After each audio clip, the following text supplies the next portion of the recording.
لال کو پلا دے جو حسین کو گرا دے، اس لیے کہ حسین ایک مرتبہ بچپن میں گرا تو نانا آپ نے خطبے کو چھوڑ کر حسین کو اٹھا لیا، تو اس حسین کو نبیوں کا نبی اٹھا لے اس کو کوئی مائی کا نام گرائی کونین میں بلند ہے رتبہ حسین کا، فرش زمین سے عرش تک شہرہ حسین کا، بے مثل ہے جہان میں کنبہ حسین کا، سلطانی دو جہاں ہے نانا حسین کا، اور یاد رکھو اسلام کا محافظ ثانی حسین ہے، ارے سرکار دو جہاں کی نشانی حسین ہے۔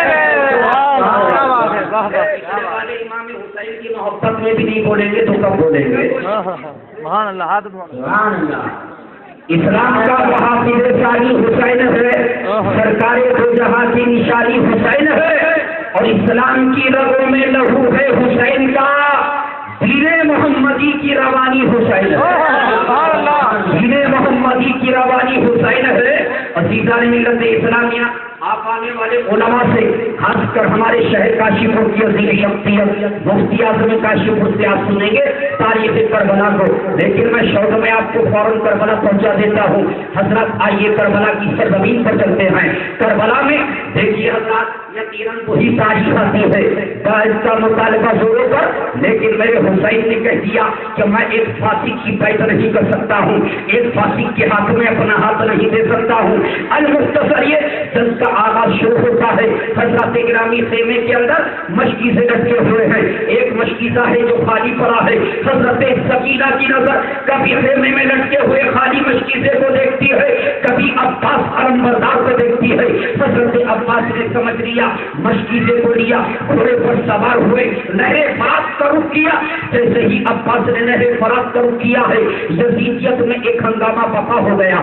پوری یزیدیت میں ایک ہنگامہ پھیل گیا کہ حضرت گرامی امر دین صاحب نے پکار کر کہا کہ علی کا شیر عباس خیمے کو لے کر مشکیزے کو لے کر نہر فرات کی طرف آ رہا ہے، چاروں طرف سے ناکہ بندی کر دو، ہر طرف سے پہرے لگا دو، اس لیے کہ اگر عباس نے پانی لے لیا اور حسین کے بیٹے علی اکبر نے پانی پی لیا تو یاد رکھو پھر کوئی یزید باقی، کوئی یزیدی باقی نہیں رہے گا، اس لیے کہ تم نہیں جانتے ہو کہ علی اکبر کے بازوؤں میں کتنی طاقت ہے، اور حسین کا بیٹا علی اکبر ہے لیکن اپنے دادا علی کی طاقت کا صدقہ پایا ہے، اپنے دادا علی کی قوت کا صدقہ پایا ہے، اپنے دادا علی کی طاقت کی خیرات حاصل کیا ہے، اس لیے چاروں طرف سے ناکہ بندی کر دو، ہر طرف سے ناکہ بندی کر دی گئی، چاروں طرف سے پہرے عائد کر دیے گئے، لیکن بحر علی کا شیر، بحر علی کا رفتے جگہ جب عباس رن میں اترے ہیں اور حضرت عباس کی تلوار چلی ہے تو ایسا لگتا تھا کہ جیسے برسات کی کاری رات میں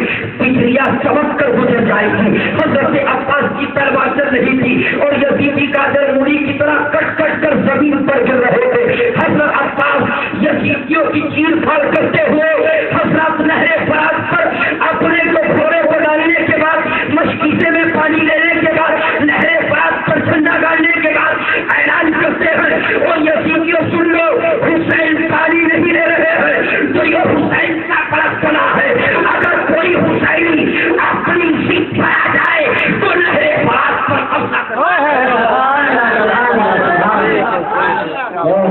کیا بات ہے، نہر فرات سے کوئی پانی نہیں لے سکتا ہے، ارے حسین پانی نہیں لے رہے ہیں تو یہ حسین کا اپنا بڑکپنا ہے، اگر کوئی حسینی اپنی ضد پر آ جائے تو نہر فرات پر قبضہ کر لے۔ حضرت عباس نے نہر فرات پر قبضہ کرنے کے بعد، جھنڈا گاڑنے کے بعد عزیزان ملت اسلامیہ چلوں میں پانی لیا، پینے کا ارادہ کیا تو حضرت سکینہ کی پیاس یاد آ جاتی ہے، حضرت علی اکبر کے خوش ہوش یاد آ جاتے ہیں، چلوں کے پانی کو نہر فرات پر پھینک دیتے ہیں اور نہر فرات پر پھینکنے کے بعد حضرت گرامی گھوڑے سے کہا کہ تو بھی روزے پر روزہ ہمارے ساتھ رکھ رہا ہے، محبت کا دم از بھر رہا ہے، محبت کا حق ادا کر رہا ہے، لیکن پانی تیرے قدموں میں ہے، تو نہر فرات پر کھڑا ہے، موقع غنیمت نہیں آئے گا، پھر یہ موقع غنیمت ہے، پھر ہاتھ آئے نہ آئے، اس لیے پانی پی لے۔ تو تاریخ میں آتا ہے وہ گھوڑا پانی تک منہ کو لے جانے کے بعد اچانک اپنے سر کو اٹھا کر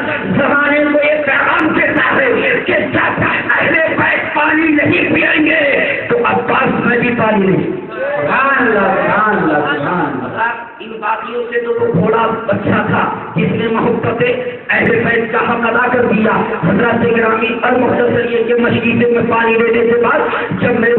عباس نے حضرات جب پھر خیمے کا رخ کیا, عمر بن سعد نے پکار کر کہا دیکھو اس عباس نے پانی کو لے لیا ہے, حسین کے خیمے تک پانی نہ پہنچ پائے, اس لیے ہر طرف سے تیروں کی بارش کر دو, تلواروں کی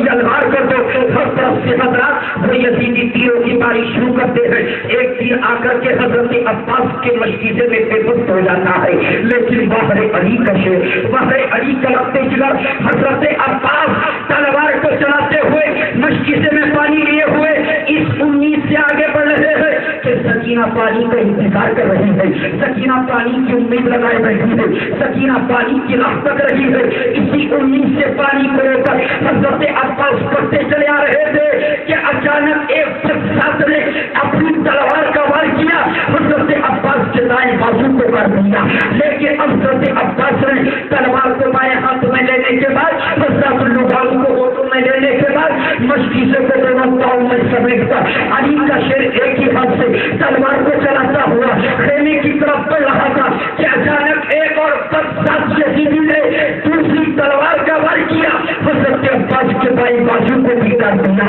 اچانک حضرت عباس گھوڑے سے حضرت زمین پر آتے ہیں, میدان سے آواز بلند ہوتی ہے یا اخا ادرکنی, میرے بھائی حسین میری خبر لیجیے. امام حسین دوڑ کر آئے, حضرت عباس کا لہو جسم حضرات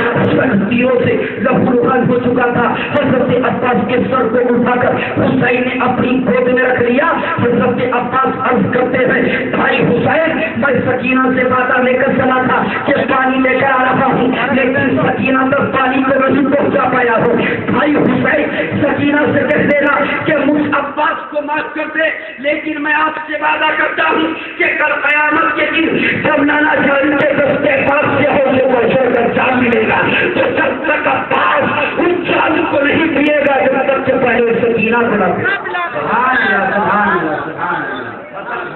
جسم کو اٹھایا امام حسین نے اور لا کر خیمے میں رکھ دیا. حضرت خیمے میں امام حسین نے لا کر کے رکھا. حضرت گرامی عباس نمبردار کے جسم پاک کو کہ اچانک کسی کی آہٹ کی آنے کی